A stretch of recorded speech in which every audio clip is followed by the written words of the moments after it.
Hey, what's up guys? So now that we just talked about some cards we think that should be banned, I kind of want to talk about why are these cards limited? There's some cards in the limited section that I was looking at because I was looking at for cards I was like, that should be banned for sure. And then I was like looking at the limited, I'm like, wait, why are some of these cards limited? Alright, so first off, let's talk about Gladiator Beast Bestiary.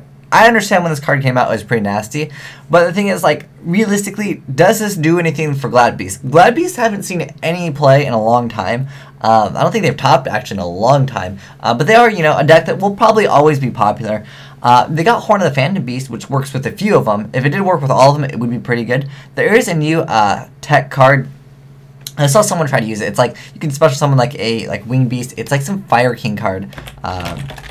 What is it? This one over here. You can special summon a beast. So I've seen a few people use these, but I think it tags out, so it's not affected by this. But don't quote me on that. I'm not sure. This card's not even out yet, so maybe we'll get an official ruling on it. But if that card, changes it so they can't actually have their effects, you could still technically just use it to contact fusion. So I was thinking, it might not be that bad. Glad Beast might have a push in the future with the Fire King card. So you just be like, okay, let me just special summon any Glad Beast. Okay, go for Bestiary. That's cool. Now let me just go for Geyser's, pop your 2 stuff. But if you Solemn Warning, the fusion of Geyser's, like that, they lose. They basically lose. I just really don't think Bestiary will do much for Glads, even if it went to like 2 or even went to 3. I don't think it would do too much. Next up, TG Striker. I was really surprised when they hit Striker. I mean, let's be honest, TGs, even though they're kind of like an anti-meta-ish deck, they did top multiple times, and I think they got first place multiple times as well. The deck is relatively simple to play. You can kind of float on cards. I just don't understand why they hit Striker. I thought Rhino was kind of like the nasty card to deal with. I mean, he was 2,000 attack, essentially, and he got pretty nasty, especially when you used, what is it, I think you can use him with Horn of the Phantom Beast, right, because he's a beast. Let's type it in. Yeah, because he's a beast. Horn of the Phantom Beast. This card over here. So yeah, I thought he was pretty nasty. He was 2,800 when you declared an attack with him, and he was still like a floater. So I thought if anything would be hit, I really thought that it would have been TG Rush Rhino, not the Striker. But Striker does allow options for synchro plays, and I know TG Agents was a popular deck as well. I mean, you were able to spam multiple gotcha, and that was pretty annoying to deal with sometimes. But I'm really curious to why they hit Striker down to 1. I mean, I've seen people still try to play TGs.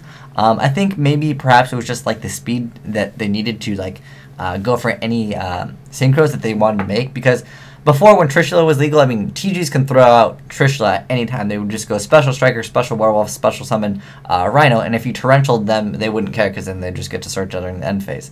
But yeah, they were a deck where I feel like, they could kind of, pace out the duel pretty well. But sometimes, sometimes they opened up with too much back row, and then you can kind of just beat them down, depending on what deck you're playing. Next up, Tsukiyomi. Now, when this card was unbanned, I was like, what has Konami done? Because this card was banned for so long, and I was like, it can come back, no one would ever play it. And you know what happened? It came back, no one ever played it.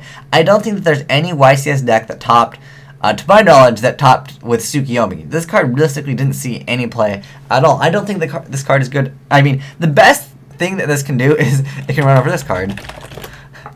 That's it, because it's only got 1,000 defense. So you can Book of Moon Dark Arm. That was the only reason I could see Tsukiyomi seeing really any realistic good play against the meta. But what meta decks would really be hurt by Tsukiyomi? I think there might be something with low defense perhaps, but you still have to get it summoned through, and you still are left with a blank board because it's a spirit monster, so it returns during your hand during the end phase.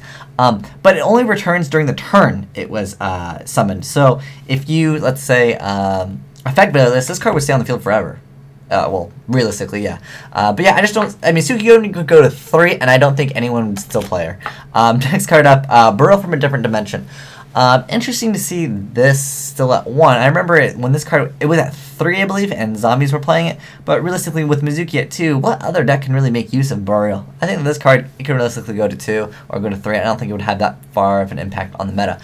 Next up, Primal Seed. Now, when BLS got legal, this card also went legal. I don't know why they banned this card, but they Yeah, I believe this card was banned, as well as Black Lord Soldier and Chaos and Void Dragon. They were both banned, but also Primal Seed was banned, which I know you have to have those cards to run it, so like, what's the point of playing Primal Seed anyways? But the thing is, there's a card called Griffin Wing. I think it's White Hull. Isn't there one called White? Where is it? This is White Hull. So when your opponent plays Dark Hull, the monsters on your side of the field are not destroyed. Oh, I thought it didn't even destroy your opponent? Oh, well, it technically would just destroy theirs because it's... Right, it's Dark Hull.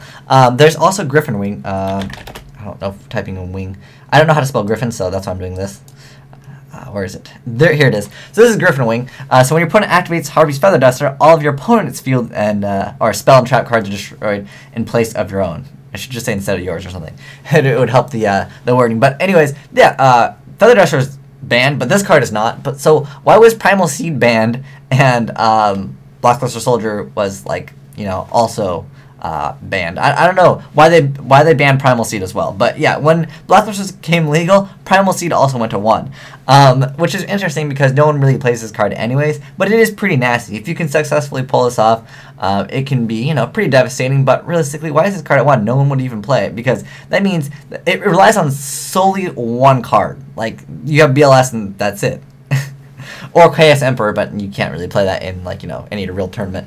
But yeah, I just don't see this card, you know, seeing any play. Even if it went to 3, like, it'd be like worse at 3. Like, would you really want to run multiples? I mean, I think if you use Phantom of Chaos, you can copy the name, and then you could add back BLS, right? That'd be pretty nasty, but I realistically don't see anyone really using that. Next up, the Transmigration Prophecy. So you get to target 2 cards in the graveyard, or graveyards, and then shuffle those targets into the deck. I don't know if it was because of Tengu. I don't know. This card was at 1 for a while, I think. Or was it at 2? I don't know. I just don't see a point. There's a card that's much better, in my opinion. It's called Crevice. Crevice. It's like Crevice into the different dimension. Let me find it. Did I spell Crevice wrong? Different. Oh, here it is. Yeah, Crevice into the... Oh, there we go. Crevice into the different dimension. So you declare 1 attribute and select a total of 2 monsters with that attribute from both graveyards and remove those monsters from play. So I think that this card, I mean, why were they citing this against? I remember this was seeing some play though. But yeah, why is Transmigration Prophecy? Yeah, there's also Break. There's Transmigration Break. Let's go to that one. I want to check that card out. Just for funsies. Okay, so this was, this is totally different. So continuous. Any cards that would be returned to the deck from the graveyard are removed from play instead. Oh, okay, interesting. So I guess you can't pull out of Avarice, right? But that's it. Lastly, Wall of Revealing Light. I think this card could go to 3. I mean, what deck would really make use of this? Maybe like Burn, but like Burn, they have Magical Cylinder at 3. Like that was something I really didn't expect. Like Marshmelon's at 3, Reaper's at 3, and Magical Cylinder's at 3. It really just shows you that, you know, the meta's gotten so fast it doesn't even matter. Like you have your back row, it's cool, and Zector pop everything. And Zector's like destroyed a lot of decks just because, you know, like Mirror Force, all the Deep Prisons, those did nothing against Inzectors realistically. But yeah, these are some cards that are on the limited list, and I just don't understand why. If you guys have any reasonings why some of these cards are on the list, I'd love to hear your thoughts on them below. Maybe you think that, you know the combo with this. I just don't understand the combo with this card, or like all these cards like I mentioned above. Although with Bestiary, it might be good with the Fire Kings. Like I mentioned, that new Fire King deck it's kind of nasty if your deck isn't prepared with, like, a DD Crow. But I think you can side deck against that deck relatively quick. But yeah, like I said, this card could actually make Glad Beast, maybe decent, because getting out a, just quick guy Zaros play is pretty nasty to do to your opponent. It's pretty much like, another Test Tiger, if you want to call it that. But yeah, maybe Glad Beast will see some more play, perhaps with the onslaught of the Fire Kings. But yeah, if you guys know any combos, or you guys have some other cards that you think that should be taken off the limited list, let me know in the comment section below, and your reasons why. But thanks for watching. Age Nice signing out.